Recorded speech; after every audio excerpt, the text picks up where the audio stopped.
تعالى وبركاته إلى حضرة النبي الكريم سيدنا مصطفى محمد صلى الله عليه وسلم وكافة الأنبياء والمرسلين والعلماء العاملين شيخنا أجمعين.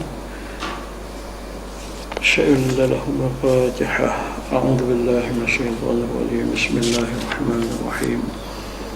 الحمد لله رب العالمين الرحمن الرحيم مالك يوم الدين إياك نعبد وإياك نستعين اهدنا الصراط المستقيم صراط الذين أنعمت عليهم غير المغضوب عليهم ولا الضالين آمين.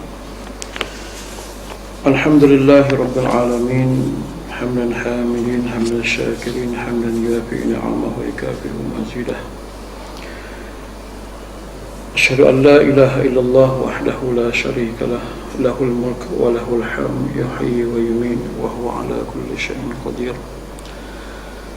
ونصلي ونسلم على حبيبنا مصطفى محمد صلى الله عليه وسلم سيد الأنبياء والمرسلين وخاتم النبيين. سبحانك لا علم لنا إلا ما علمتنا إنك أنت العليم الحكيم. اللهم ربنا اشرح لنا صدورنا ويسر لنا أمورنا واحلل عقدة من ألسنتنا يفقهوا أقوالنا. اللهم افتح بيننا وبين قومنا بالحق وأنت خير الفاتحين. اللهم اجعلنا من الذين يستمعون القول فيتبعون أحسنه. ربنا يسر لنا ولا تعسر وتمم لنا يا ربنا بالخير آمين يا رب العالمين. وقد قال الله سبحانه وتعالى في سورة الأنبياء أعوذ بالله من الشيطان الرجيم وما أرسلناك إلا رحمة للعالمين. صدق الله العظيم. Yang saya kasihi Tuan Imam, Ahli Tengah Masjid, seterusnya muslimin muslimat rahimakumullah, moga-moga semuanya sentiasa berada dalam rahmat, pemeliharaan, kasih dan juga sayang Allah Subhanahu wa taala. Pertamanya marilah kita sama-sama merapatkan setinggi-tinggi kesyukuran kehadirat Allah Subhanahu wa taala. Allah yang bersifat dengan sifat kesempurnaan dan sifat kepujian yang tidak ada sedikit kekurangan padanya. Allah Subhanahu wa ta'ala yang maha pemurah lagi maha penyayang, sehingga sentiasa memberikan kepada kita pelbagai nikmat, seperti mana ayat yang sering saya ulangkan di sini, firman Allah Subhanahu wa ta'ala, wa in ta'uddu ni'matallahi la tuhsuha. Kalau kamu kira nikmat-nikmat Allah Ta'ala, nescaya tak akan mampu untuk kamu mengiranya. Banyak nikmat yang Allah Ta'ala bagi kepada kita, sehingga pada hari ini alhamdulillah dengan izin Allah Subhanahu wa ta'ala kita diberi keizinan untuk sama-sama dapat meraihkan hari kelahiran junjungan besar Nabi Muhammad sallallahu alaihi wasallam sebagai tanda rasa kasih dan cinta kita, dan juga mungkin tanda terima kasih kita kepada junjungan besar Nabi Muhammad sallallahu alaihi wasallam. Alhamdulillah, nikmat yang kita rasa pada hari ini tak semua dapat dirasai oleh orang lain, terutama kalau orang tu yang dah pergi sebelum pada hari ini. Sebab apa kita rasakan apa yang Allah Ta'ala kurniakan kepada kita hari ini sebagai satu nikmat, harusnya kita ketahui bahawasanya kita mengingati Nabi Muhammad sallallahu dengan cara kita ingat. Kita tak buat apa lagi, dengan cara kita ingat sahaja merupakan satu ibadah dah. Sebagaimana kata Sayyidatina Aisyah, kalau tak silap saya, dia kata anda zikri salihin tatanazzalu rahmat. Ketika kita sebut nama orang soleh, rahmat Allah Ta'ala turun mencurah-curah kepada kita. Dan Nabi Muhammad ni bukan cakap orang soleh, lebih pada soleh. Mungkin kita kata raja orang-orang soleh, Nabi sebut dia. Ketika kita sebut seorang daripada alim ulama kita, turun rahmatnya. Mungkin ada orang yang tak setuju. Kok mana nampak macam kata kita mengagungkan para ulama? Tidak. Cuba kita lintaskan dalam benak kita, pemikiran kita, tuan-tuan dan juga puan-puan. Seorang ulama kita sebut, apa yang terlintas dalam hati kita? Adakah kita duk terbayang kelab malam, duk terbayang boh siang, duk terbayang boh hujan, duk terbayang pelacok, duk terbayang fanfare, pesta bola pinang, duk terbayang? Ada? Sebut tu kenali. Terbayang apa? Kalau ustaz? Ada? Tak ada. Kita terbayang zuhudnya dia, kita rasa kita ni tak ada apa. Habis tidak tu. Hebatnya ilmu yang ada pada dia. Sebut Imam Syafi'i, Allahu Akbar, kita kata, walaupun dia dah mati dulu, orang nak sebut lagi nama dia. Kitab-kitab dia kita pelajari. Pahaman, pandangan-pandangan dia diguna pakai sehingga pada hari ini, sampai kepada negeri kita tanah Melayu ni. Sebut Imam Malik, sebut imam tu, imam ni, sebut Sayyidina Abu Bakar, Sayyidina Umar, tambah sebut Nabi Muhammad sallallahu alaihi wasallam lagi lah. Kecuali kalau kita sebut orang-orang fasik, tak perlulah saya sebut nama-nama di sini. Sebut salah satu nama orang fasik, mungkin ada di antara kita yang meludah. Tak, jangan sebut Ustaz, saya tak boleh rasa. Ada nak marah, ada yang rasa jijik, ada yang rasa macam tu, rasa macam ni. Ataupun sebut salah seorang mungkin nama artis yang seksi, dia terbayang seksi kawan tu. Tidak? Bayang benda-benda yang macam tu jadi macam mana? Sebaliknya lah. Itu yang dia kata rahmat. Rahmat ni membawa kepada kita apa dia? Mungkin membawa kepada kita keinsafan ataupun penyesalan. Itu yang disebut. Jadi kita diberi peluang pada hari ini dengan bersalawat beramai-ramai. Ada setengah daripada negeri dia berlarak. Hari ini saya daripada Pening, tak pernah lagi dia buat hari ini.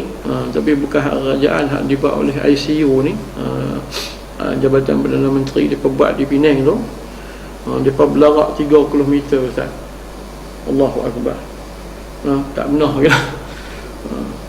Kita jawatan kerajaan diarahkan ikut, pilih ikut sekali. Tapi walau bagaimanapun alhamdulillah ramai daripada hak dalam kita panggil dalam apa nama hak duk surung budak tu. Kita surung budak tu sampai kepada orang tua. Semua ikut, makcik-makcik pun hak tak larat semua ikut belakang.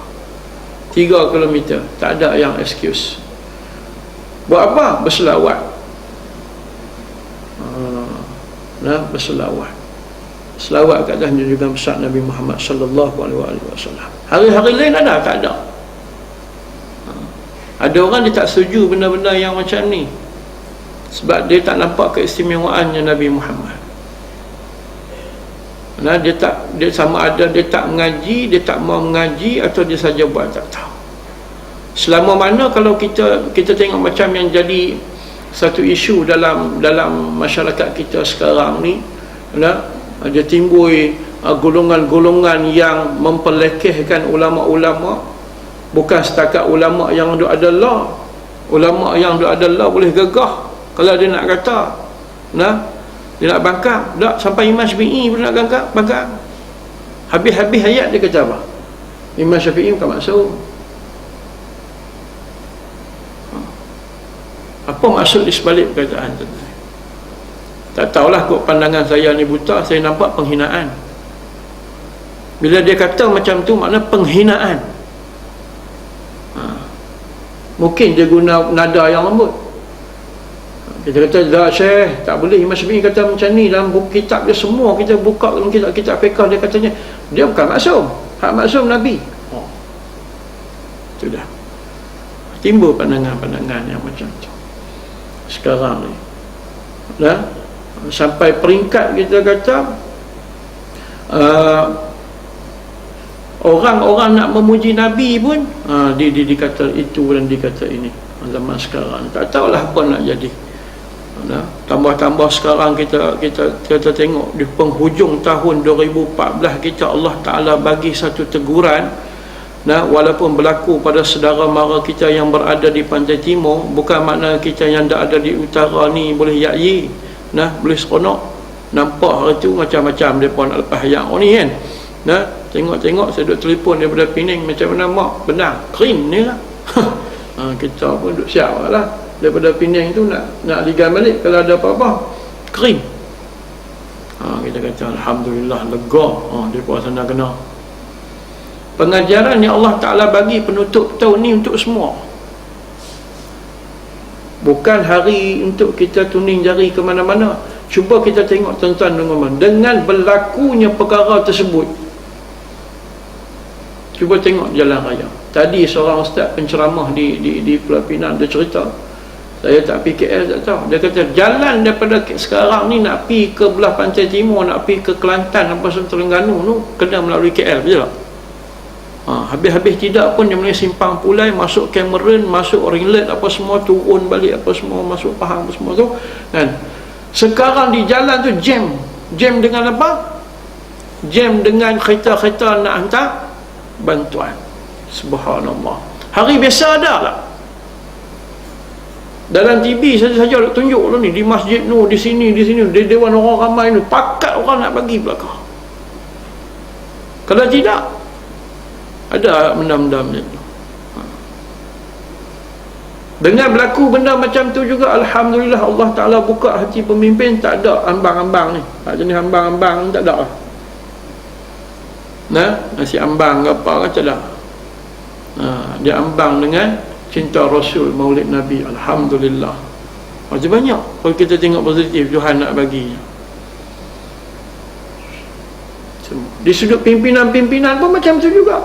Di sinilah waktunya yang kita duk sakan hari tu, duk masuk kampung, keluar kampung, masuk kampung, keluar kampung. Ni dia. Nak tengok nak berlemuh sekali ke tidak, atau nak tunjuk-tunjuk saja, atau nak cakap daripada jauh. Ini kita bukti. Bayangkan tuan-tuan, tengok dalam TV tu, kalau kita tengok sebab balik-balik rumah, kalau hak rumah boleh cuci tak apa, balik-balik kanak tak ada apa. Member sampai hantar video tu, kita tengok sini pun sebab Masya Allah, tak ada apa. Nak mula tang mana macam tu. Cuma dalam kepala otak dia nampak anak nak sekolah, hutang kereta, hutang hak nu, hutang nak buat macam mana tu. Kita hujan di sini nak jemuk kain, tak, orang kata tak kering pun ngeluh lah. Hujan hari-hari sampai kain tak ada nak kering, ngeluh. Mereka bukan cakap tu, rumah ranak habis, kereta habis, tunggal langang. Ada pantak saya tulis gambar saya, rumah orang miskin di atas rumah orang kaya. Kita tak ada tengok orang tu lah. Rumah tu ayah ambil pun buah atas banglo. Tu dia. Bukan benda main-main lah. Ada. Tak apalah, orang kata ada sudut pengkajian akal, kita kata di punca pembalakan lah, punca sungai kotak, sungai tersumbat. Tapi janganlah hanya dengan hak tu saja iman kita. Kena ingat tu yang Allah SWT sebut pada kita. Allah SWT takdir tu mana, qada dan qadar tu duduk di mana, dia nak bagi jadi. Itu pengajaran daripada kita sungguh-sungguh. Kita kena ambil sesuatu benda yang positif sungguh-sungguh. Habis-habis tidak kita yang tak mampu, buatlah apa yang patut. Habis-habis tidak kita berdoa, bagilah apa yang boleh. Ustaz tu cerita tadi, ada seorang hamba Allah Ta'ala tu dia buat main pampers bentar lah, hak tak ada Mecca lah, hak tak ada brand, dia pun teringin nak bagi lah, bagilah, teringin. Tapi janganlah hak bagi hak kain baju, hak layak buat kain buruk. Ni aku tak mau dah. Hak orang kata apa, kalau seluat getah tu longgak nak bubuh dekat buah cepedam, tak boleh, tak lekat. Dan tulis sana sini lah. Dia nak ikut Nabi dalam Quran kata apa? Lan tanalul birra hatta tunfiqu mimma tuhibbun. Tak capai satu tahap kebaikan yang sempurna, yang betul-betul baik, sehingga kita bagi benda yang paling kita suka. Tak kata paling cantik, pergi pasar raya beli baju. Tak nanti mahal, beli hak baru, beli hak elok. Pakaian kita hak elok, hak boleh dipakai. Kita banyak musim kenduri, kalau sehari tu ada 4 kenduri, 4 pasang baju. Nah, bagi mereka rasa rahmat dah, benda-benda macam tu. Allahu Akbar. Inilah dia Tuhan bagi permulaan bagi tahun baru, pengakhiran bagi tahun hak lama. Betul tak? Cukup cantik. Dengan kapal terbang terhempah. Tengok tu. Dengan helikopter pun terhempah, alhamdulillah selamat anggota PDRM yang ada dalam tu. Pengajaran bagi semua. Semua terasa. Nah, yang di Pulau Pinang tu bersama PDRM, bulan ni saja berapa orang mati. Tak. Nah, dalam PDRM. Hak bagus-bagus tu. Ahli surau, ahli masjid. Hak tak apa bagus, tak pi pula lah. Nah, je saya cek tengok tu, dia ni orang surau ni. Kalau kita buat baca kitab, dia ada siap beli kitab lagi. Kita kata bagus ni, pi. Yang nakai tak pi. Nah, yang duk main buat heboh desih dekat pejabat ke hari tak pi pun. Duk sihat lagi. Sembang anak buah kata, boleh jadi macam ni lah. Nah, mungkin jawapan Tuhan macam ni. Hak bagus tu kira-kira dah lah, aku ambil cepat sikit, takut lagi jadi tak bagus. Jadi aku tinggal hak tak bagus untuk hampa didik supaya jadi bagus. Pada hampa tak ada kerja. Ustaz-ustaz duduk dalam polis dia buat lama. Mungkin hak tu lah, no. Tak ada. Baru ni ada sampai yang bunuh diri. Allahu Akbar dengan Tuhan. Nah, penyakit yang ada stres dengan kerja, itu dihadapi oleh kami.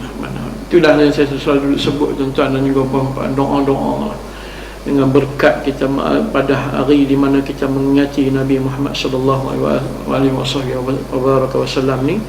Nak moga-moga Allah Ta'ala bagi hidayat pada semua sekali, pengajaran pada semua sekali. Itu yang kita nak sungguh-sungguh. Kita nak jadikan, kalau pada hari ni sebahagian daripada negeri berhimpun, kalau Kedah ni malam ni dia buat di Insaniah kan, karena dia tak belarak tahun ni, dia berhimpun di Insaniah tu malam ni dengan kehadiran VVIP Tengku Temenggung ke siapa ke, tak kira lah. Nak meraihkan sungguh-sungguh. Mana orang berhimpun dengan sebab Nabi Muhammad ni, orang berhimpun dah tengok. Itu yang dikata rahmat.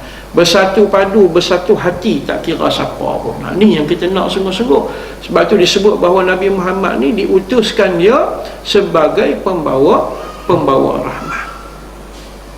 Kalau orang tanya pada kita istimewa tang mananya? Kalau tuan-tuan baca dalam kitab Murni Muhtad disebut, kalau orang kata Nabi tu manusia macam kita ke, jari jemari dia macam kita juga, sebab dia Arab, kita Melayu. Tu je beza boleh jadi.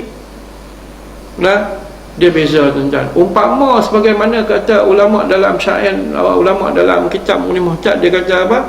Nabi itu ya bashar, tetapi laisa kal bashar, seperti mana apa? Kal yaqut min hajar. Dia kata Nabi itu memang manusia tetapi bukan manusia biasa, seperti yakut batu kan, yakut. Yakut tu batu, tetapi batu yang luar biasa. Batu pun ada hal luar biasa, tambah manusia. Boleh kita kata pi kat kedai mata, kita kata bagi aku batu tu satu, dia kata 10,000. Batu 10,000. Rumah aku belum kok. Dia kata kalau anak rumah dia ambil batu ke depan rumah. Ni batu permata lain, ni batu yakut ni lain, ni batu delima ni lain. Nampak? Dalam batu pun ada yang bernilai, apatah lagi di kalangan manusia. Banyak ulama datangkan bukti-bukti. Kalau kita lihat kenapa Nabi Muhammad sallallahu alaihi wasallam ni dianggap sebagai sebaik-baik manusia Allah Subhanahu wa taala ciptakan, sehingga dikatakan bahawasanya cukup dengan kali ayat yang saya sebut pada awal pertemuan kita tadi, wa ma arsalnaka illa rahmatan lil alamin. Tidak aku utuskan. Allah Ta'ala mula ayat dia dengan penafian awal-awal lagi. Nah, maknanya Nabi ni tak diutuskan kerana lain kecuali sebagai pembawa rahmat lil alamin, kepada sekalian alam, bukan kepada orang Islam saja. Rahmat pengutusan Nabi ni dirasai semua manusia. Hang Yahudi ke Nasrani ke, kalau yang ada sekarang ni tak kira bangsa apa, agama apa, semua dia pembawa rahmat. Antara mereka nak faham tak faham saja. Itu dia. Hatta binatang sendiri merasai rahmat dengan keputusan Nabi. Banyak cerita Nabi dengan binatang ni. Nabi dengan kijang, Nabi dengan unta, kasih dan sayang tadi ni. Betapa dirasai tentang kejujuran Nabi Muhammad, kisah gembala kambing dengan serigala. Serigala mai duk tengok gembala kambing ni duk jaga kambing. Gembala kambing jaga kambing lah kan, jangan jaga lembu. Dia duk jaga kambing ralik sampai tak pergi ke mana. Duk tak duk serigala tadi tegak. Wallahu alam macam mana dia boleh tegak kepala kambing, jangan tanya saya. Tapi macam itulah diceritakan. Dia tegak, dia kata kepada gembala kambing, hang duk kalut dengan kambing hang ni, hang tak tahu kau di sebalik bukitnya dah bangkit Rasul terakhir. Hang duk kalut dengan kambing. Lepas tu hampir jumpa dengan Rasul tu. Serigala dah bagi tazkirah pada dia. Dia kata aku nak pergi macam mana kambing ni, siapa nak jaga? Dia kata don't worry, aku ada. Serigala kata dia ada. Cukup mana tuan-tuan? Macam penyamun lah dia kata. Pakcik tak pergi masjid ke hari ni? Nak pergi macam mana, rumah kunci hilang. Tak apa, saya jaga. Boleh kan macam tu? Kita nak serah pada penyamun. Ni serigala kata. Tapi bila didesak dia kata, hang jangan takutlah, aku jaga. Setelah didesak sungguh-sungguh tak macam mana terpengaruh dengan cakap serigala ni, tak apalah, aku tinggal. Dia pergi dia cerita pada Rasulullah sallallahu alaihi wasallam. Dia cerita Nabi kata benar kata serigala tersebut, dan hang balik ni hang akan tengok satu benda yang pelik yang berlaku. Dia pergi dia mengucap syahadah dengan Nabi, dia balik tengok kambing dia kalah tadi 50 ekor, duk 50 ekor situ lah. Serigala duk jaga elok. Itu. Mungkin boleh kita kata mungkin dia pun beriman dah dengan Nabi Muhammad sallallahu alaihi wasallam. Sebagaimana dhab yang ditunjuk oleh seorang Arab Badui, Arab kampung, Arab hulu ni, dia bawa main dhab sekok dekat Rasulullah, dia pegang dhab, dia nak melawak sebenarnya. Orang kata nak kenal Nabi, nak buat main-main. Bukan dia nak sungguh-sungguh, tapi nak melawak. Kata kononnya Nabi ni memecah belahkan umat waktu tu. Dia kata ni Muhammad, kalau datang dhab ni mengucap, aku ikut hang. Nak belajar. Nabi mudah, dia tekan perut dhab tu, dia kata ya dhab ishhad, wahai dhab mengucaplah asyhadu an la ilaha illallah wa annaka rasulullah. Tengah-tengah Arab. Itu kehebatan Nabi Muhammad. Kalau Nabi Sulaiman binatang, Nabi Sulaiman faham bahasa binatang. Binatang bercakap dengan bahasa dia. Tapi dengan Nabi Muhammad sallallahu alaihi wasallam, binatang bercakap bahasa Arab. Usah tanya mengaji mana, binatang cakap Arab. Itu salah satu mukjizat Nabi.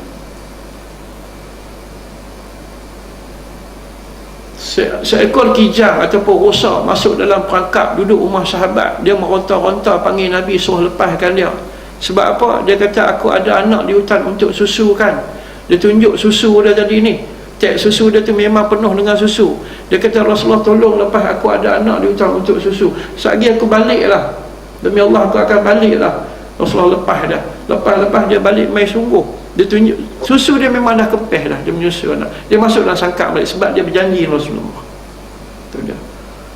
Sebagai hadiah daripada tu, Rasulullah buat apa? Minta pada sahabat supaya lepaskan dia.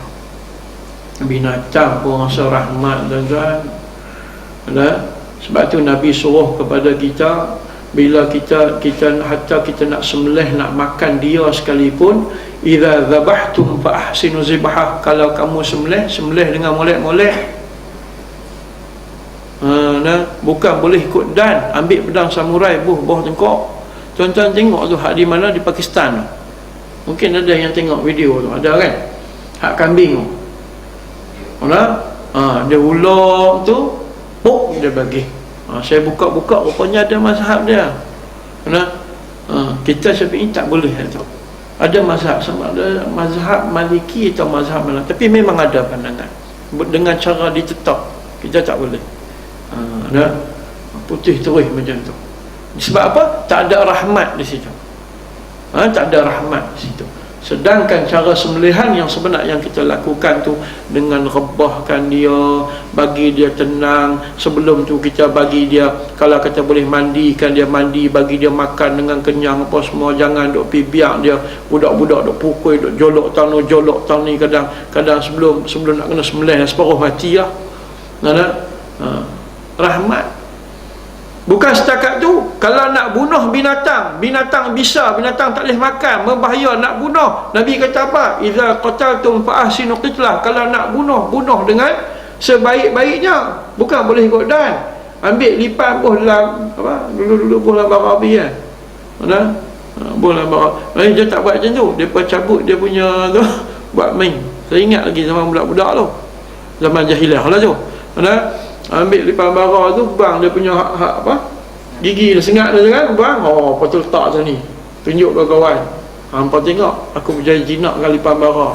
Kawan tu nak mampus lah tu. Duk kutuk makin hamun kita. Cabut, cuba kita gigi dia elok pergi duk cabut. Muda-muda lagi orang cabut habis gigi kita. Jadi macam mana?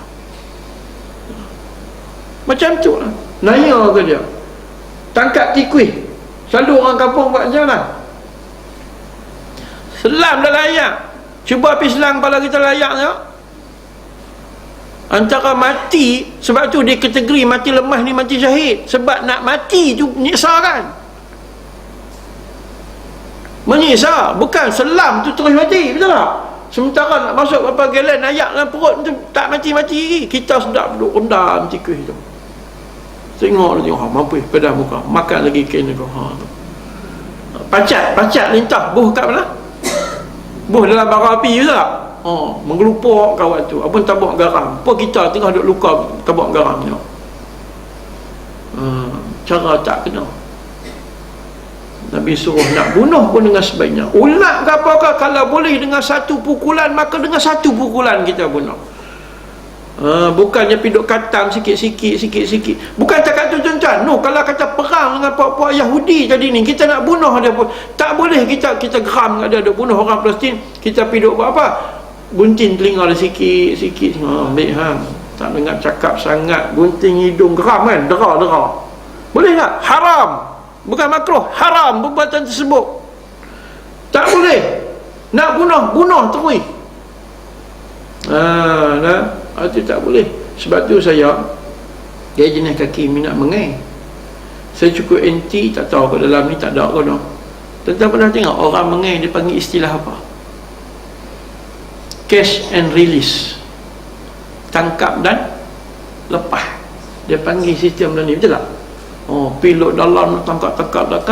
Lepas tu dapat ikan apa no? Ikan layaran, angkat naik, tarik dia punya tu gambar kenyik. Ikan tu agak-agak macam mana perasaan dia tuan. Jenis menatang duduk atas hayat, kita heret duduk atas darat. Rasa macam mana? Cuba kita, ikan tertangkap, kita gambar dengan kawan-kawan dia dalam layar tu. Nampak kartun je lah contoh saya ni. Tapi bayangkanlah macam mana. Dia kata hari ni aku dapat seorang manusia kan, hebat ni, dengan perut ni hebat ni. Mai kita bergambar kali. Seorang, aku pula. Kita dah mata dah putih lah. Lepas tu pula dah apa mengai tarik tah kawan tu dalam insang apa jadi pun tak tahu kita kata kan. Kenyek, terima kasih kerana memberi kepuasan kepada kami. Dia lah tu.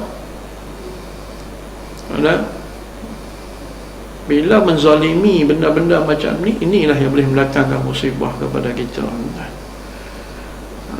Tanpa kita sedari, kalau kita tak perasan benda-benda yang kita buat, benda-benda na'udzubillah min zalim. Tapi tangkap nak ni tak apa. Kita ada senapan saja-saja nak test nembak, nampak beruk dia kacau, boom bagi. Bukan dia kacau apa pun, dak pi cari beruk. Mana ni bawa senapan? Saja pi tembak babi di hutan. Boleh ke? Tak ada kerja. Bukan babi masuk dalam kampung dah. Kok masuk kampung, tembak bila macam mana apa kan? Dia tak saja, aku hari ni tak ada kerja apa, nak pergi hutan buat apa, tembak babi. Alah. Boleh ke macam tu? Islam ajak ke kita macam tu? Macam mana dia katakan rahmat, sedangkan Nabi diutuskan. Kita sendiri umat Islam tu sebenarnya antara waris-waris Nabi untuk membawa rahmat di atas muka bumi ni. Lepas tu kita boleh tengok sendiri lah, sehingga pada hari ini rahmat terselah di atas muka bumi ni. Baik. Kalau orang tanya kita kenapa duk kalut kita menyambut ulang tahun kelahiran Rasulullah sallallahu alaihi wasallam, kita tanya, yang kita duk kalut sambut hari jadi kita buat apa? Ni ada orang marah sambut Maulid Nabi. Dia kata Nabi tak sambut. Okey, saya nak tanya, Agung dia sambut tak hari jadi dah? Dia tak sambut tuan-tuan, hak sambut kita. Ada dia buat sendiri hari jadi dah? Tak kan? Dia tak buat sendiri, orang ra'i dia. Semua orang ra'i. Kita sendiri pun gagah agak buat. Kan, umur 7 tahun 7 batang lilin. 70 tahun 70 batang lilin. Hembus habis nafas dalam tu. Rupa cerita apa? 3 Abdul kan. Nah. Kita pun sambut hari jadi kita bagai nak rak. Nabi ni yang patutnya antara disebutkan bahawasanya satu benda kalau kata nikmat yang patut kita rasa gembira, inilah dengan pengutusan Nabi Muhammad sallallahu alaihi wasallam. Tak ada yang lebih hebat daripada itu.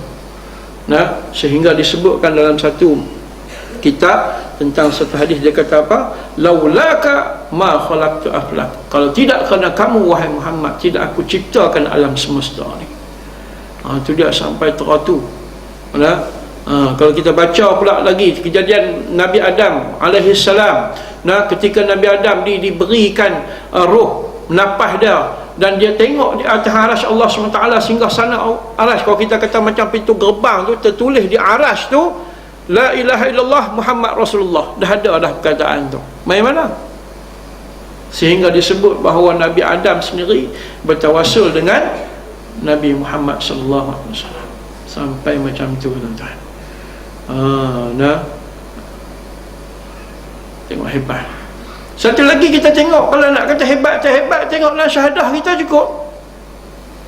2 kalimah syahadah kita sebut tu.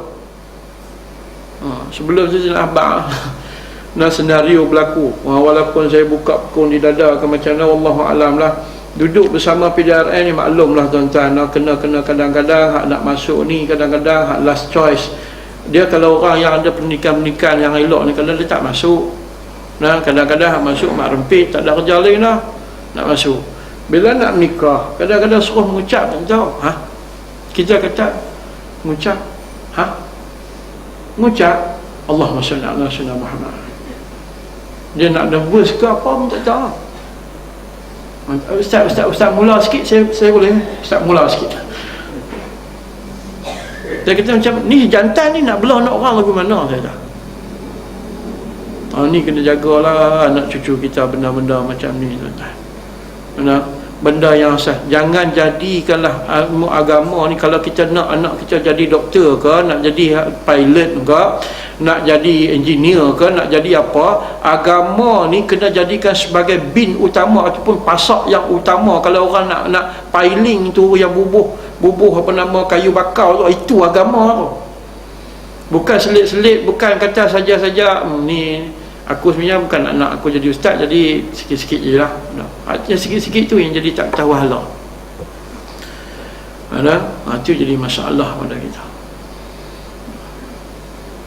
Dalam 2 kalimah syahadah ada apa? Nama Nabi apa? La ilaha illallah Muhammad Rasulullah. Tak boleh kita bertukar hal lain. Ataupun la ilaha illallah, ustaz saya nak la ilaha illallah saja. Nabi ni manusia agak saya, manusia macam kita juga. Boleh tak tuan-tuan? Kalau takat la ilaha illallah, Yahudi percaya Allah.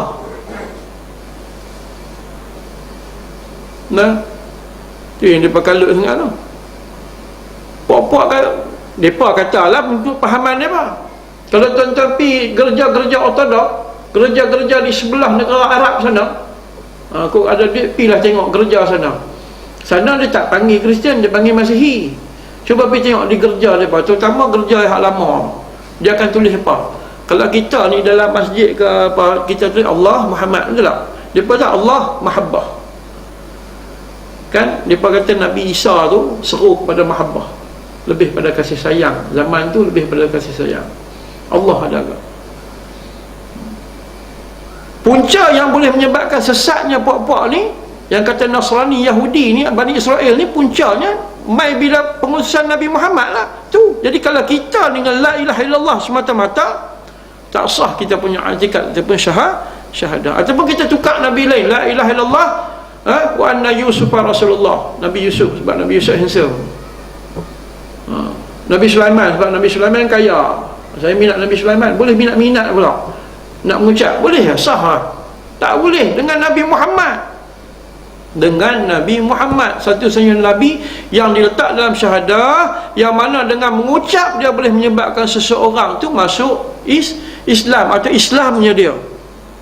Itu dia Nabi Muhammad sallallahu alaihi wasallam. Bukan semua. Tentu pun kita tengok dah betapa hebatnya Rasulullah.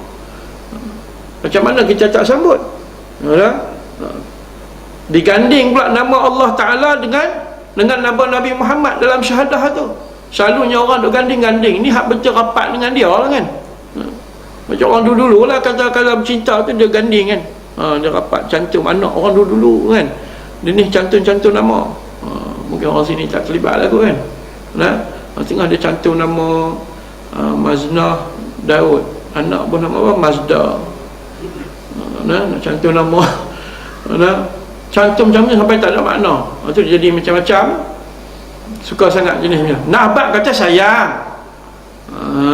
Nak abad kata sayang. Jadi Allah SWT dalam macam tu juga, dalam kalimah syahadah dia letak Nabi Muhammad, betapa sayang dia kepada dan juga besar Nabi Muhammad sallallahu alaihi wasallam.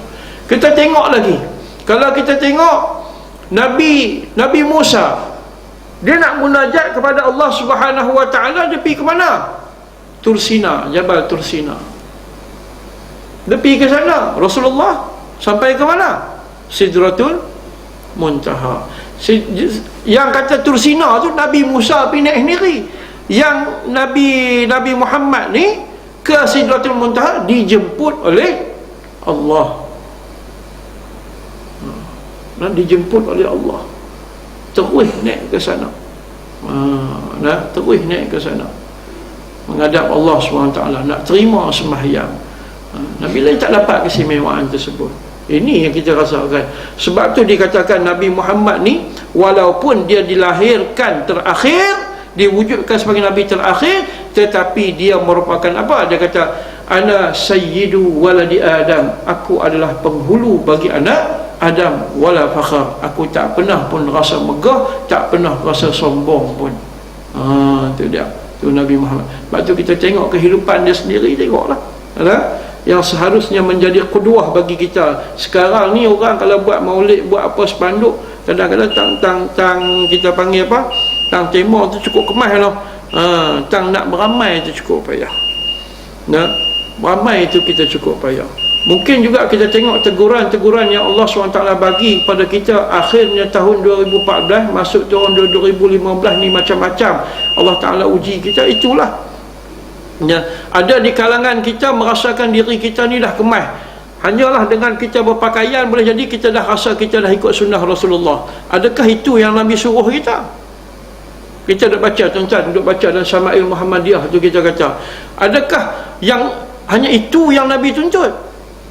Di mana dakwah kita, di mana seruan kita kepada orang yang kita rasa tak betul tadi untuk kita ajak jadi betul? Berapa orang kalau Allah Ta'ala tanya pada kita, ada orang bukan Islam di tempat kita, pernah kita pergi sembang tentang Islam? Katanya hal tu tak lepas, tuan-tuan. Semua kita pakat terjun dalam sana, tak lepas. Tak lepas. Kita boleh bagi alasan dengan kawan. Allah Ta'ala dia tak akan tanya berapa orang yang dah ni, tapi dia tanya hang buat kerja kata tidak. Bagi saya lah soalan yang paling menakutkan. Contoh macam saya dalam PDRM sebagai pegawai agama di situ, saya tak yang perlu saya bimbang ialah bila mana ustaz-ustaz ni tak buat kerja, tak berdakwah. Takat orang kata, ustaz kita buat pun bukan ada orang ramai pun, duk tak semayang situ juga. Itu bukan urusan kita. Sebab hidayah milik siapa tuan? Hidayah milik Allah. Kalau kita tengok KPI kita berdasarkan kuantiti orang yang nak ikut kita, memang bukan takat kita, Nabi pun tak berjaya mana juga. Sebab zaman dia ada lagi orang bukan Islam, tapi Nabi buat kerja lah. Itu yang benda yang paling utama. Buat kerja atau tidak, ke arah nak ajak orang kepada kebaikan tersebut, itu kita kena buat. Sebab yang nak atok orang tu boleh sedar atau tidak adalah Allah. Innaka la tahdi man ahbabta walakinallaha yahdi man yasha. Allah Ta'ala yang boleh bagi petunjuk dan hidayah. Sebab tu bukan benda yang pelik. Kalau kita tengok kadang-kadang tok-tok guru, anak tak jadi tok guru, jadi guri ke, jadi apa pun tak tahulah. Kadang-kadang jadi penyamun terbus pun ada juga. Kita pun mengajar, tok guru mengajar orang kemas, anak duk kena tangkap dalam polis. Ya Allah, sedap bahasa kita kan. Tengok aku bukan ustaz, anak-anak aku semua hebat-hebat. Jaga tuan-tuan, jaga. Nah, jaga. Kita tengok yang paling dekat contoh, kita tengok contoh para Nabi cukuplah. Tengok apa berlaku pada Nabi Nuh, apa berlaku pada Nabi Lut. Hidayah itu milik Allah. Tapi Nabi Nuh, Nabi Lut buat kerja. Buat siang malam dia berdakwah, tak ikut, tak ramai yang ikut. Yang ikut dia hanyalah sedikit sahaja orang yang ikut. Dia tak pernah putus asa. Walaupun dalam hati dia ada rasa kecewa juga, tetapi orang kata apa, dia tak putus asa untuk mengajak orang juga. Tapi kita takat mana yang kita buat. Cuba tengok Rasulullah SAW sendiri dalam bab dakwah.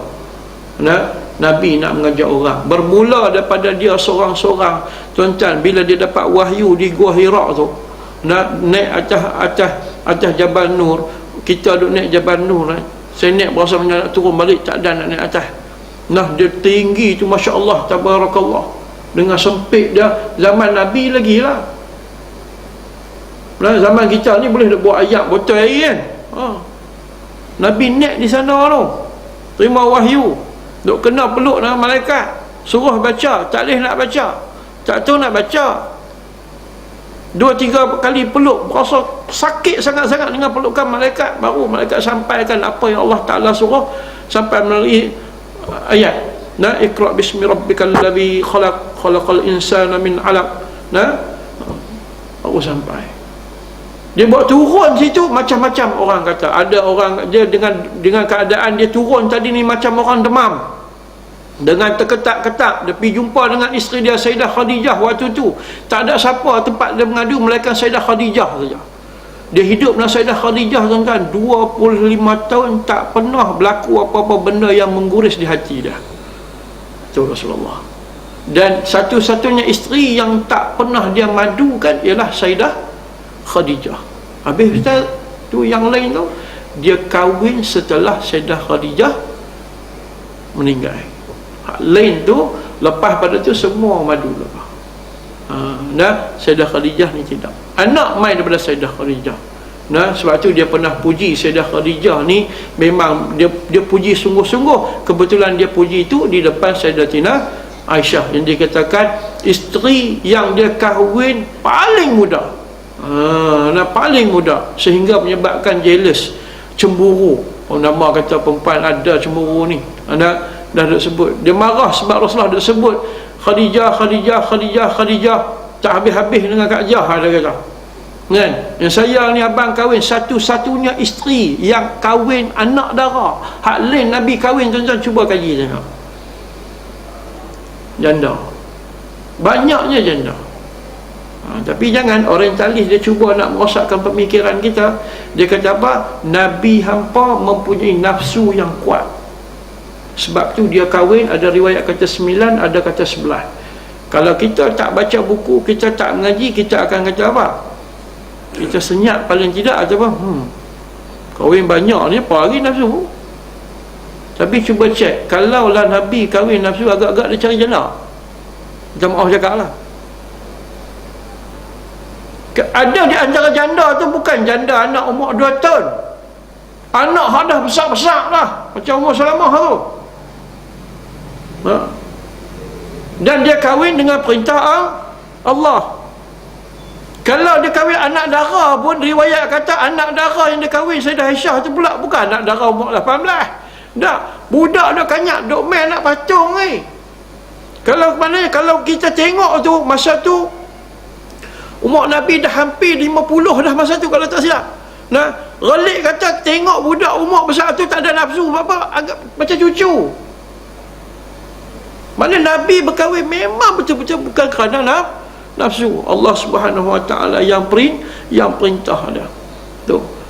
Ada cerita riwayat waktu Nabi, sehingga kan ketika Nabi bersama di awal tu dengan Sayyidah Aisyah pun, Sayyidah Aisyah masih duk main anak patung lagi. Nak abad macam kecilnya Sayyidah Aisyah tadi ni. Itu dia. Ya. Balik pada Sayyidah Khadijah.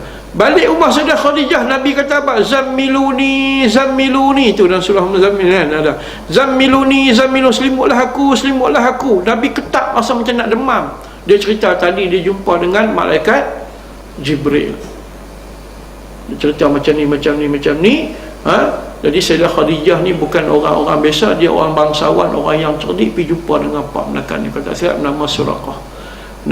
Pergi jumpa, bertanya, ahli kitab, seorang ahli kitab, Pak Menakan dia ahli kitab, cerita tentang bahawasanya Muhammad ni telah menerima wahyu. Pada masa tu orang kata macam-macam. Ada yang kata Nabi ni sawan, ada yang kata Nabi ada penyakit tarik, Nabi ni demam, merapu, mai dia baca ayat pediam pun tak tahu merapu. Fikir daripada seorang tuan-tuan dan Allah. Daripada seorang sampai sekarang ni umat Islam ada berapa bilion dah atas muka bumi, hasil daripada dakwah yang tak pernah putus asa. Melabih dakwah bukannya bawa macam kita kata arqam dulu dengan ada apa jeru ada, tak ada. Tak ada apa. Bahkan Nabi pernah di pulau dengan beberapa sahabat dia tadi di Mekah, sehingga mereka tak ada orang nak berurusan jual beli makanan, sehingga sahabat-sahabat terpaksa makan rumput dah habis, mereka ikat perut mereka, bagi ketat tu supaya perut jadi kecil, tak rasa lapar. Kalau duk biar macam kita ni melebih ni, duk lapar tu. Lepas tu Nabi dia makan, cara Nabi makan macam mana kan, dia angkat kaki kanan dia tu, dia tindih perut dah. Bila tindih ni jadi kecil lah, dia makan, dia akan rasa kenyang cepat lah. Kita bersila dia lungguk atas pohon kan, duduk atas kursi macam ni pun sedap juga lungguk. Masuk buat ada ruang je dia lah. Fill in the blank kan. Ada ruang lagi tu kosong. Dah duduk lungguk pusat pas bawah dah. Lepas tu Nabi debat, dia usaha makan macam-macam tu. Itu kalau kita tengok betul-betul Allahu Akbar, malu kita tengok perbuatan macam ni. Kita tengok Tok Wan kita dulu Nabi tak pernah makan ada lebih pada satu mata. Cuba tengok orang dulu saya tengok Allahu Akbar makan. Kita macam-macam ada, nak tak pinggan nasi pun tak tahu tang mana. Hak nu ada, hak ni masak merah, masak hitam, rendang Tok Wan, rendang hak ni ada, nu ada gulai. Tak tahu pinggan nasi pun tak tahu mana lah. Nabi dah macam tu. Rumah Nabi ni yang kata hebat tadi ni, pernah 3 bulan tak ada benda yang nak dimakan. Yang ada hanyalah ayam kosong dengan buah kurma. Kurma pun ada 2-3 biji. Kalau hentam makan buah kurma tu pakai habis macam tu lah. Jadi buat macam mana, rendam buah kurma dalam ayam, dia minum ayam tu sikit-sikit, dia ambil rasa manis sikit lah. Tu Nabi kalau dia berdoa pada pasir, batu tu jadi tepung ke, batu tu dia ketumas boleh, tapi dia tak pernah hajat. Bahkan bukan takat tu, dia pernah berhutang. Dia tak pernah langsung hidup dalam keadaan mewah. Bukan tak boleh tuan-tuan, bukan tak boleh. Kita ni nak mewah lagi mewah. Cuba tanya orang hak masuk, kita kata sehari 1 juta ke sehari berapa, kita kata kalau aku bagi 10 juta nak, agak-agak dia nak tak puas, walaupun duit hak ada tu pun tak tahu nak buat apa lah. Sampai terang tu mana. Lepas tu kita kata, saya pernah sebut, kita ni apa tak ada. Kalau kata keperluan asas, kita sendiri yang bawah kata wajib ada apa dia, contoh lah kereta, motor, tu wajib belakang kita kata kan. Motor tak nak mudah lah, tak minyak mahal nak guna motor lah, kata mendekat-dekat kan. Kereta, hujan panas nak guna, apa lagi, rumah dah ada, okey, kita kata apa lagi, anak ada, isteri ada, apa lagi yang wajib, ada apa lagi, kebun, akulah kebun dengan wajib juga ada dah. Maknanya kalau dah ada semua tu, duit hak duk dapat lah ni, gaji ke pendapatan kita panggil sebagai apa? Lebihan lah kan? Duk buat apa? Tu yang duk jadi aksesori tu. Ni duk tunggu pula ni 5 hari bulan dapat ke tak tahu. Hak kerja-kerjaan lah kan. Duk nampak dah bonus tu nak beli apa, dia tenggelam lah. Mai 5 hari bulan hak duk di Kelantan ke Terengganu ke Pahang boleh apa dah. Ni abang rezeki dia nampak sport rim. Lansiang pula dah. Lansiang tu lansi kan, sopa, dia nampak belakang duk rancang lah tu. Sedangkan benda-benda tu kita dah ada. Maziran bagi kita, bila lagi kita kata, bila lagi kita kata kita duk kira tadah tangan, bila lagi kita nak pulang. Saya baca satu kisah orang hantar pada saya, kisah seorang anak muda umur 20-an, dia punya kemasukan mingguan ke harian wallahu alam, tapi lebih kurang berpuluh-puluh K, kita kata 10K, 10,000 ke atas macam tu. Orang tanya dia macam mana dia boleh dapat, sebab orang jumpa dia di masjid. Anak muda rajin, rupa-rupanya dia pun dapat petua dengan orang lain. Orang tu kata apa?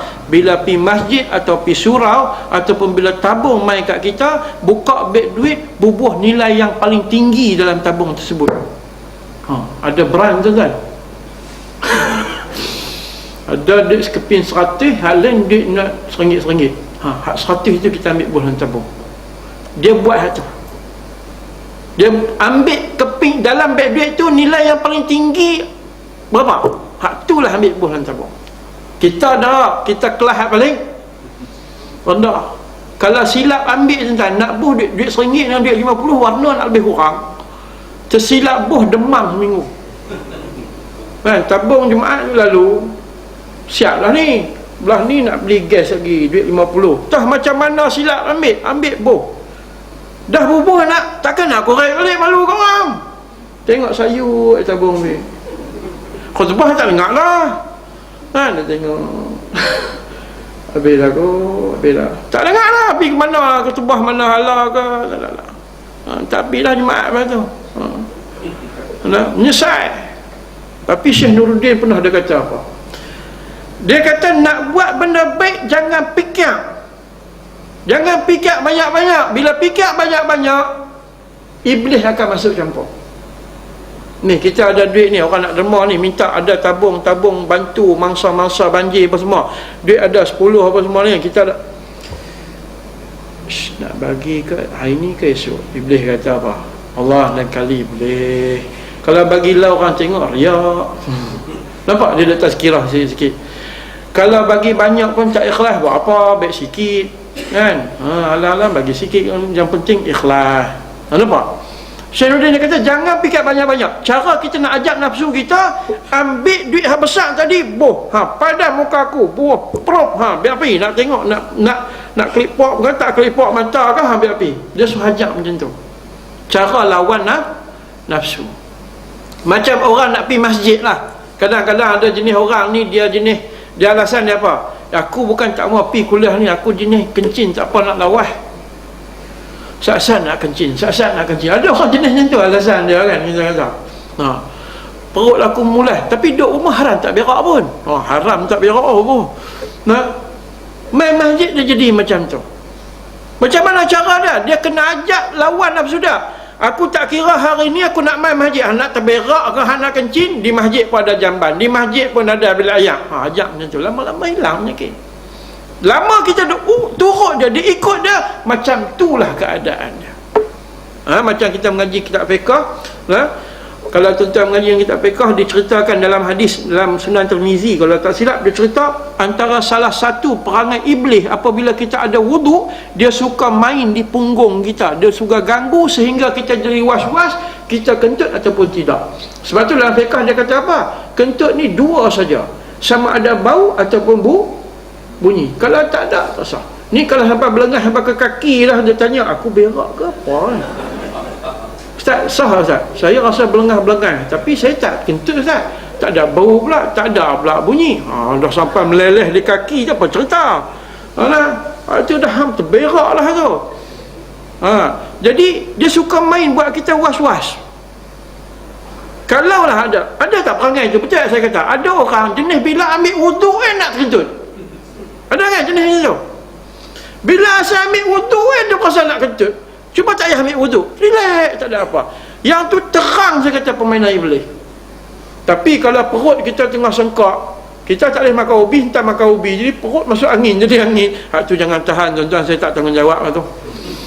Dia naik ulu hati tu, jangan, betul tak? Itu bahaya. Hak tu kena usaha bagi kentut. Tu usaha bagi kentut. Nak cerita ni kata gangguan. Latihan dia, kita tahan benda tu supaya kekal sembahyang. Insya-Allah lama-lama dia akan hilang. Saya diajak macam tu, alhamdulillah, kadang-kadang wuduk ni boleh tahan sungguh-sungguh. Kita latih diri kita macam tu. Kita letak alasan ke tepi, biar pi ke tepi. Sebagaimana saya kata tadi, kalau hari ni iblis kata macam ni alasan kita nak main masjid, dia kata, "Dak, aku nak duduk. Hang nak kata apa katalah macam mana. Aku hari ni aku nak iktikaf dalam masjid. Hari ni hari cuti aku nak duduk dalam masjid. Tak kira aku nak baca Quran. Tak habis-habis aku sanat aku lena. Tapi aku nak duduk dalam masjid." Masa tu syaitan dia main macam-macam. Sagi nu nak kata mak hang nak main kot hari ni kot. Dia buat macam-macam, nampak. Kau anak hang baju sekolah anak dah beli dah. Iblis duk bagi tazkirah kita tu. Tak nak pagi pi masjid, lawan dia. Cara dia macam tu saja sampai dia cemui. Mana kalau iblis suruh buat benda yang jahat, kata tu apa, kita fikir banyak-banyak supaya kita buat persoalan banyak-banyak, supaya lama-lama dia cemui, dia lari macam tu saja. Bila suruh, katakanlah dia suruh kita pergi duduk mengendak orang nak mandi, kita kata, ish, sagi ke orang nampak tak elok. Dia kata balik, tak ada orang dah lah kalau orang nampak aku macam ni kan. Kita datangkan persoalan sampai rasa takut timbul daripada diri kita, akhirnya iblis akan tinggal. Tapi sebaliknya orang jadi buat jahat dia tak fikir banyak, buat baik dia fikir panjang, betul tak? Yang sebaliknya yang berlaku kita. Itu sebab tu banyak orang dia nak fikir jahat, dia kata apa, kalau kata dua orang kawan nak buat jahat, seorang tu kan tengok line clear, jalan. Dia kira line clear boleh jalan. Dia tak fikir panjang. Sagi kita kira lain tak. Kalau kenapa kita kira lain tak. Sedangkan bila nak buat benda-benda mungkar ni lah kita kena fikir sungguh-sungguh. Ingat tak satu ketika dulu orang duk sebut kes duk sembelih ayah, duk bunuh ayah, suara halus. Percaya tak kalau saya kata kita semua ni ada benda tu? Tidak. Kita bila duduk mana-mana, contohlah, minta maaf cakap, kita naik kereta, tiba-tiba ada seorang perempuan dia pakai seksi lah, dan ada dia nak apa dia, suara tu akan kata, sagi Tuhan tengok kok side mirror lah. Dah lepas ni bawa kereta, jeli sikit kat side mirror tu, sebab ada suara suruh tadi ni, sebab kita dengar suara tu. Tak tahulah, mungkin itu juga ini sebagai qarin, boleh jadi juga dia yang menghasut diri kita, suruh buat benda-benda yang macam tu. Sedangkan benda tu benda yang salah. Kadang-kadang kita dilawan dengan iman kita tadi ni, mungkinlah dia kata tak sah lah. Sebab apa? Dengan keadaan hang sekali, mungkin orang nampak hang, orang lain nampak dia kenal hang, duk tengok hang duk jelin belah tu ke apa ke, jatuh maruah hang sebagai ustaz, hang sebagai tok, hang sebagai tok imam ke, mungkin kita lawan dengan iman kita macam tu. Kita takkan buat. Yalah. Baik. Tu kembali macam mana boleh pergi tu, wallahu alam. Rasulullah sallallahu alaihi wasallam tadi kita tengok pengorbanan dia sendiri. Ketika dia dapat wahyu yang dia dapat tu pun bukan macam kita sekarang ni pi pustaka Darussalam habaq kat Ustaz Hadi tu. Ustaz, Al-Quran 2 mudah kita pergi beli noh. Nabi terima wahyu nak bagi cukup 30 juzuk, menyiksakan tuan-tuan. Betapa siksa, bahkan ada ketikanya Nabi duduk dalam atas unta, turun wahyu, unta sampai terduduk punya berat. Mungkin tu antara kebenaran firman Allah SWT yang sebut apa, law anzalna hadzal Qur'ana ala jabalin la ra'aitahu khashi'an mutasaddian min khasyatillah. Berat tu Al-Quran tu sebenarnya. Tapi kalau kita hanya menganggap dia sebagai bacaan kita semata-mata, ada orang dia baca hanya sebagai bacaan semata-mata. Ataupun dia sebagai qari, hanya dia sebagai lagu, sebagai salah satu hiburan. Ni dia juga tak kena juga kalau menganggap hiburan.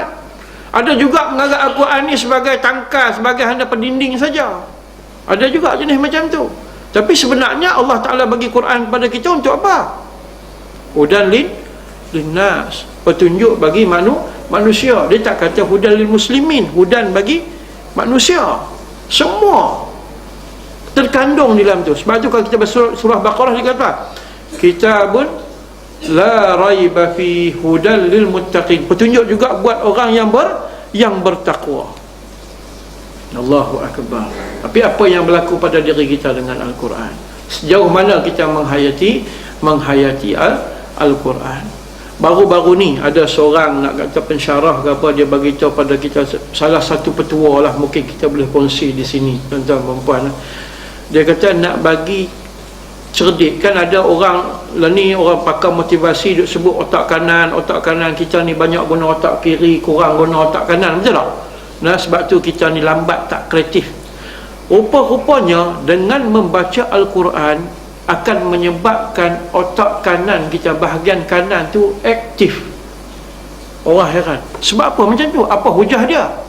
Hujah dia, nah, kalau sebelum ni orang bagi petua nak bagi berfungsi otak kanan, rajin buat benda-benda yang agak kita panggil apa, sukar, macam duk matematik, duk main apa lah, teka silang kata, kan dia ajak berfikir, dia bagi petua hak tu saja.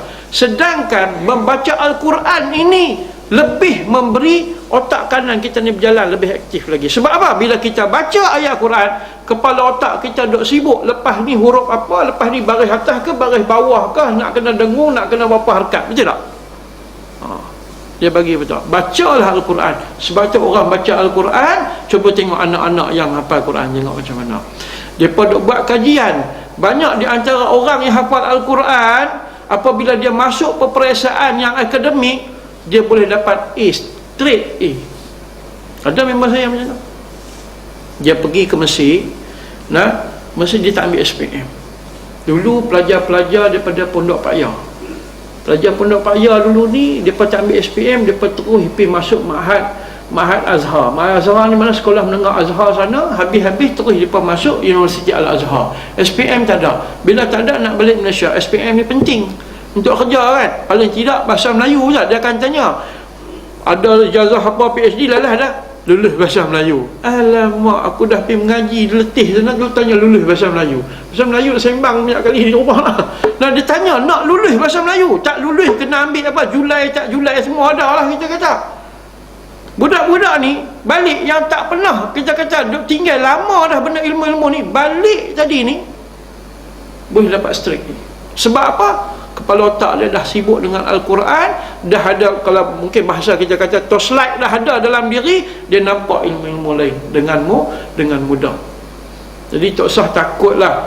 Nah, setengah orang kita tanya, hantar anak-anak pergi pusat tahfiz kecil-kecil sampai bila? Sampai umur 13 tahun. Itu macam mana sekolah nanti tu? Pergi tengoklah tuan-tuan macam mana. Hasil daripada hafalan Al-Quran tadi ni, rupanya dia bagi impak lebih baik daripada tu. Dia sudut akhlak dia, dia sudut ilmu-ilmu yang lain, semua cukup mudah masuk nak absorb dalam diri dia. Berbanding dengan cara biasa yang kita buat. Sebab tu sekarang ni alhamdulillah manusia mula nampak dah. Pusat-pusat tahfiz jadi rebutan. Alhamdulillah juga kita tengok di sudut pihak kerajaan sendiri marah, depa ada kesedaran dah buka ulul albab sekarang ni. MRSM ulul albab dah semakin banyak sekarang. Kalau kata mula daripada Kota Putra, dia besut kan, Kota Putra Besut tu, wujud ada buat di mana, di Gemencih ke mana, di Negeri Sembilan satu, kemudian dia wujud di Bertam ni, Kepala Batas satu, dengar kata nak wujud pula nanti ni. Dulu kata orang-orang nak buka juga di Kedah. Alhamdulillah ada perbezaan tu tuan-tuan. Memang letih. Sebab tu orang buat kajian juga, bila tengok budak pelajar yang betul-betul cemerlang sebenarnya adalah mai daripada sekolah agama. Sebab apa dia berkata macam tu? Cuba tuan-tuan pergi tengok sekolah agama, ada berapa silibus pelajaran dah. Tambah macam sekolah agama yang cuba tengok ada berapa. Hak akademik lagi dengan hak Arab lagi. Cantum. Tapi dia pun boleh dapat, kadang macam dulu budak Yan dapat berapa A? Tak 20 aja. Berapa belah A ada. Ada kan budak sekolah agama Yan. Hak Arab apa lagi? Sebab tu kita tak heran, minta maaf saya cakap lah. Bukan kata nak bagi siapa tahu. Kalau orang sekolah menengah biasa dia dapat straight A, tak apa. Ni tak mana nak hafal Arab lagi. Bila cantum-cantum dia punya pelajaran dia tu kadang-kadang lebih daripada 20 kadang. Tapi dia boleh berapa? 25 tapi boleh. Dan Allah Ta'ala takkan sia-siakan orang yang sentiasa bersama dengan agama dia. Percayalah. Tapi kalau kita yang separatkan dia, kita pisahkan dia, kita jadi takut pula benda-benda yang macam tu. Sagi nak jadi apa, takkan jadi tok imam ke, takkan jadi sekolah, guru sekolah, tak ke mana lah tuan-tuan.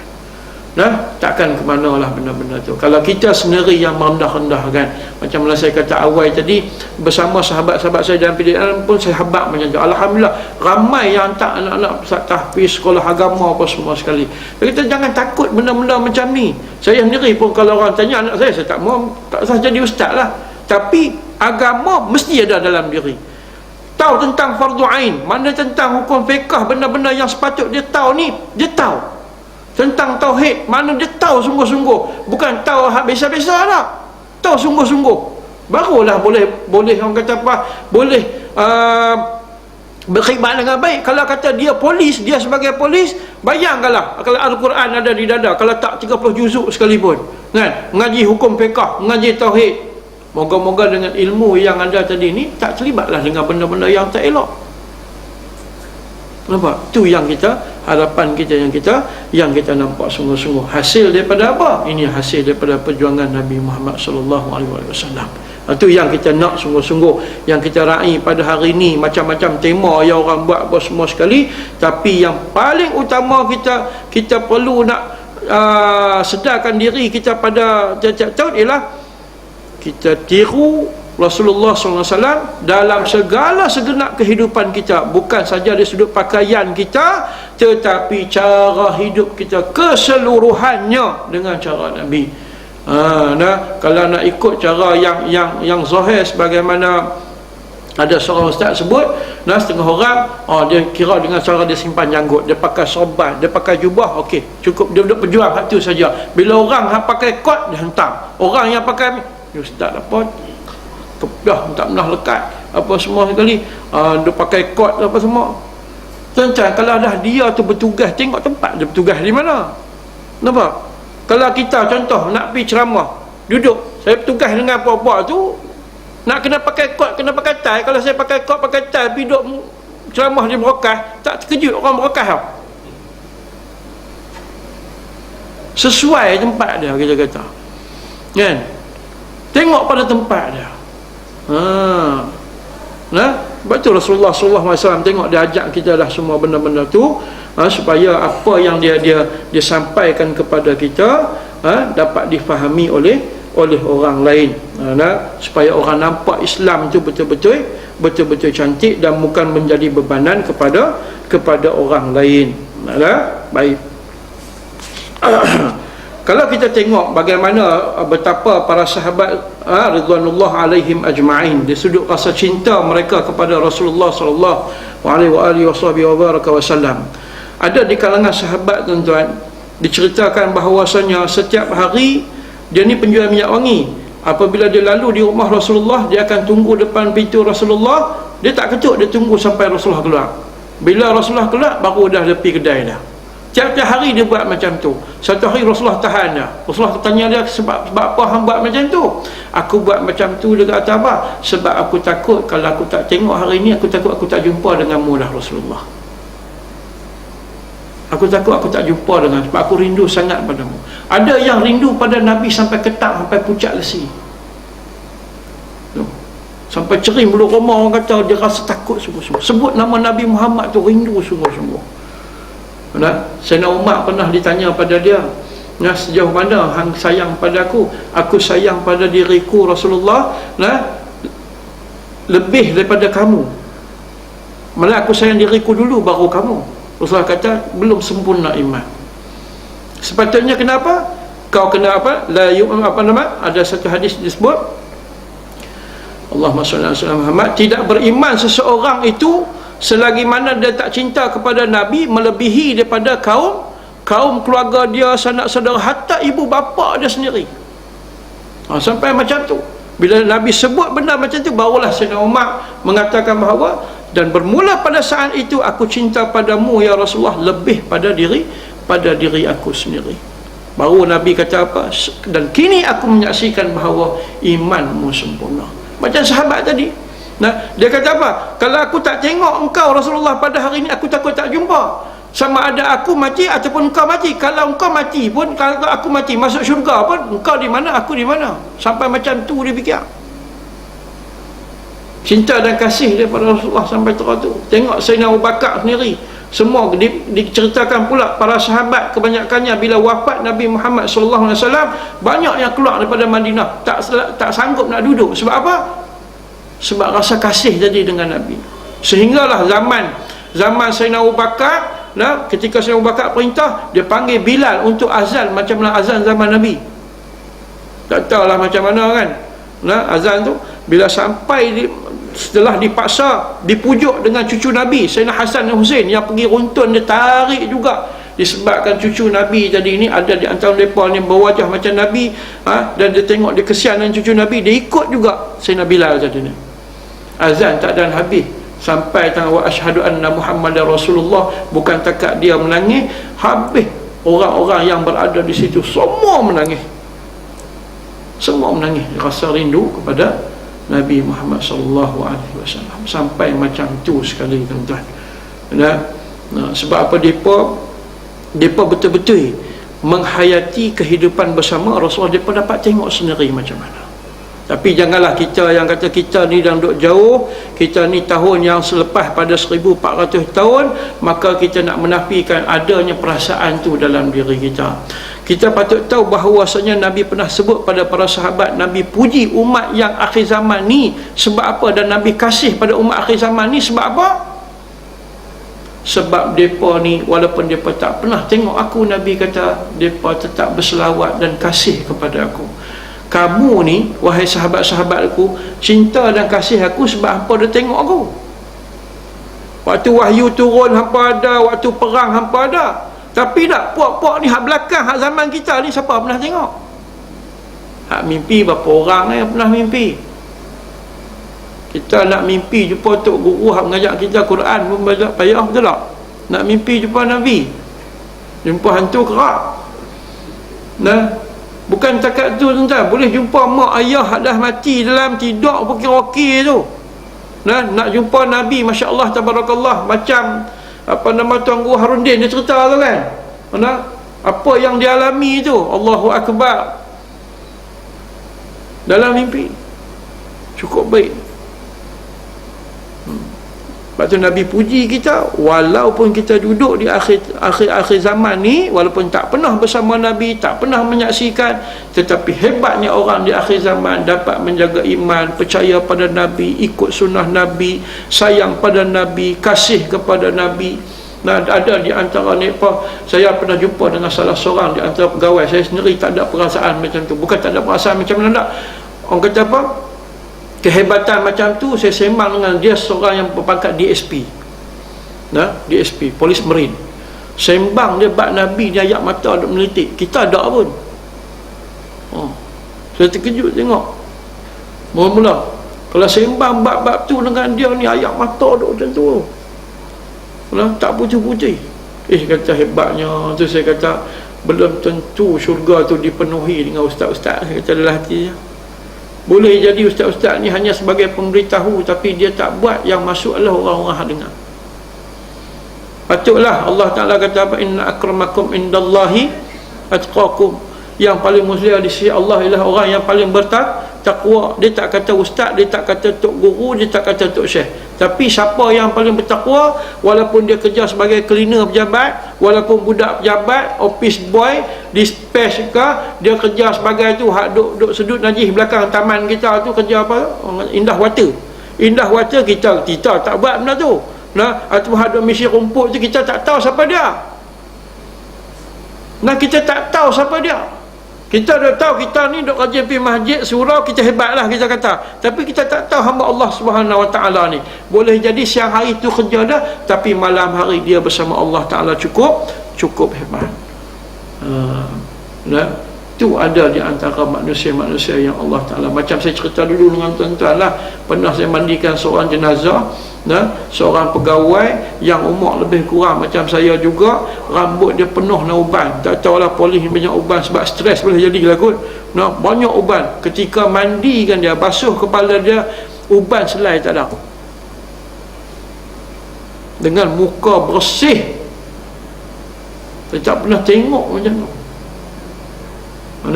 Yang kali kedua tu pula mati, dia mati, dia tu orang rajin mengaji juga, jemaah surau pun tak tinggal. Dia lepas sembahyang subuh dia meninggal. Tu walaupun orang kata kulit dia taklah putih, tetapi tengok berseri, sehingga kira haji, nama Haji Hanafiah, dia tu tukang banyak jenazah-jenazah PDRM di Pulau Pinang, dia lah yang mandikan. Dia kata, Ustaz, ni antara jenazah yang paling senang, dia kata, saya mandikan. Seronok mandikan dia, mudah, macam lena. Dia kata, Allah, ada rupanya di kalangan mereka ni orang-orang yang hebat yang kita tak tahu. Orang yang kita tak tahu.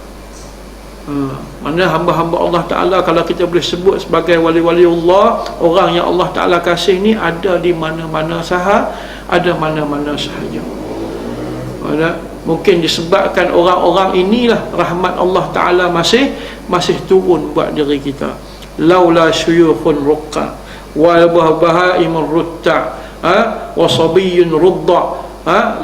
Laula semua tu, kalau tak ada semua tu, la sababna alaikum azab as-sabba. Kalau tak semua kerana benda-benda tu, tak kerana menatang hak duk melata, budak-budak hak duk menyusu kat mak dia, tak kerana orang tua orang kata apa, hak tua-tua sungguh-sungguh rajin duk rokok, rajin duk semayang, lama dah aku bagi azab kat hamba. Alhamdulillah lah Allah SWT bagi nikmat kita pada hari ini, sehingga pada hari ini kita sambut tahun baru kita, sambut tahun baru pula di awal ni pula dengan maulid Rasul. Moga-moga dengan berkat kita sama-sama berselawat, ramai-ramai duk berenggah ke macam mana ke, moga-moga benda ni akan dibawa keberkatan tersebut sampailah penghujung hayat kita.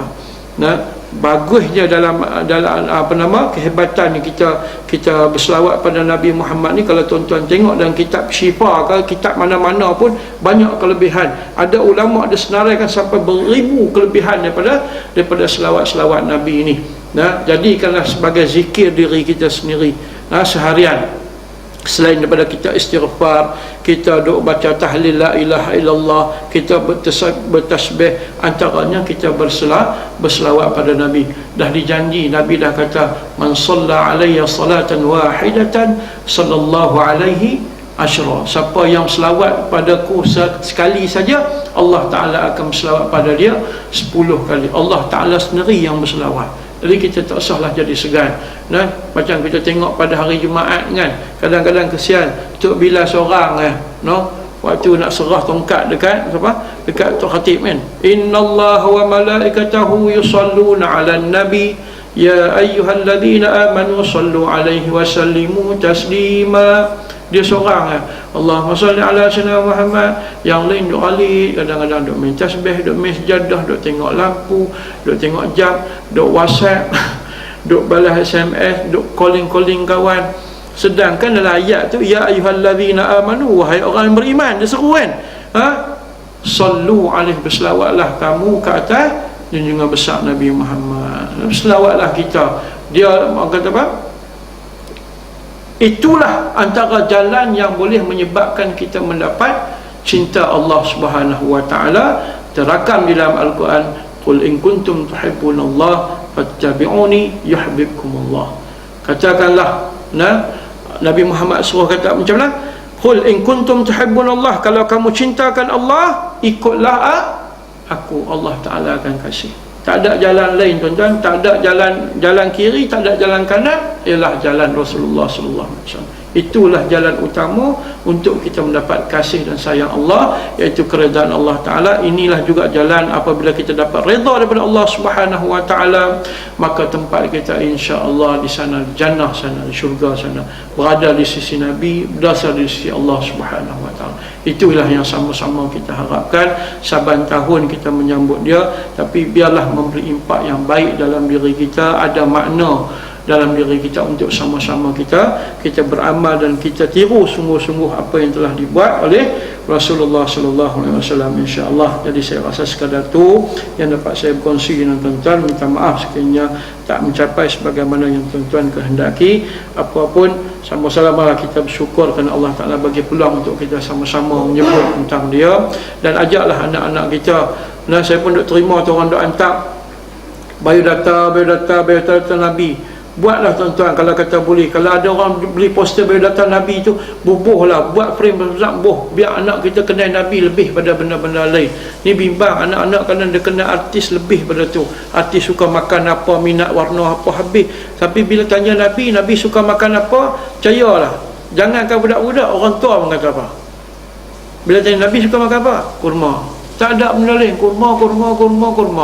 Lepas tu tuan-tuan baca kitab Syama'il Muhammadiyah tu bagus dah. Cuba tengok Nabi suka makan apa, Nabi punya rumah macam mana, bantai hak Nabi duk tidur tu buat daripada apa, download pillow ke buat daripada apa. Bila tengok Nabi sendiri macam mana, pakaian Nabi macam mana, rumah Nabi macam mana. Rumah Nabi dia buat, orang kata apa, dalam tu pecahan-pecahan dia macam mana. Nabi orang kata apa, kenderaan Nabi macam mana, dicerita dalam kitab Syama'il Muhammadiyah itu sendiri. Mana bagi hadam sungguh-sungguh supaya benda itu tersemat dalam hati kita. Mana Allah Subhanahu wa taala alam. Mohon maaf apa yang baik itu daripada Allah Subhanahu wa taala, segala kekurangan daripada kelemahan diri saya sendiri. Aqulu qawli hadza wa astaghfirullah li wa lakum. Wassalamualaikum warahmatullahi taala wabarakatuh.